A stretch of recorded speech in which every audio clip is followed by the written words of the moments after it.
Зимското загадување на воздухот низ земјава веќе завршува, но тоа не се случува поради мерките кои ги преземаа надлежните институции, туку поради растот на температурите и ветерот. Сепак од Министерството за екологија тврдат дека трендот на загадување на воздухот во периодот 2015-2019 година се намалува, а резултатите велат најмногу ќе се почувствуваат во новата грејна сезона. Мерките што ги преземаме се комплексни, преземени се од голем број институции, вклучително и Министерството за екологија, локалните самоуправи, националните институции, вклучително и деловниот сектор и други. Повеќето од мерките се системски, долгорочни и се спроведуваат во текот на целата година.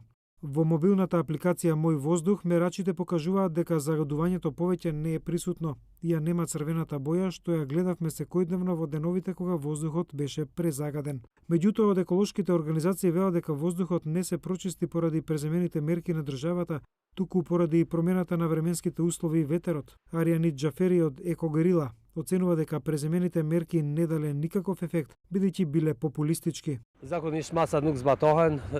Обично мерките не се спроведуваа. Не се спроведени не само мерките што ги препорачува организациите, туку и политиките на Министерството и владата кои произлегуваат од Уставот. Би рекол можеби во многу мал процент, од околу 20%. Многу слабо од тие мерки се спроведоа и тоа воглавно како резултат на популистичкиот пристап и на Министерството, и на владата, и на сите други кон граѓаните. Тие се обидуваат да бидат што е можно понежни. Но од Министерството за екологија тврдат дека во 2019 година инвестирале во промена на нееколошката опрема за грејење во градинките, основните и средните училишта, здравствените и административните објекти. Сепак невладините организации критикуваат. Голем број ветувања велат воопшто не се исполнија.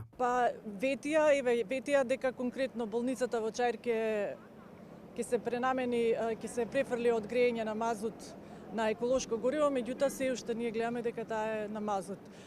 Имаме уште неколку јавни установи. Она што се прави на терен не носи никакви резултати. Мерките се многу млаки и со таков тренд на промени што ги имаме само во неколку училишта, многу јавни установи се уште немаат пренаменето грејење, ние тешко уште наредните години дека ќе имаме некои резултати.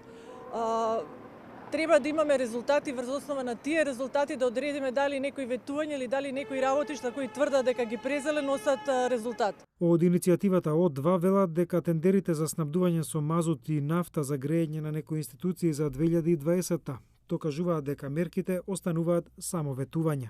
Во оваа година не е планирана ниту гасификација или промена на начинот на грејење во голем број здравствени и образовни институции.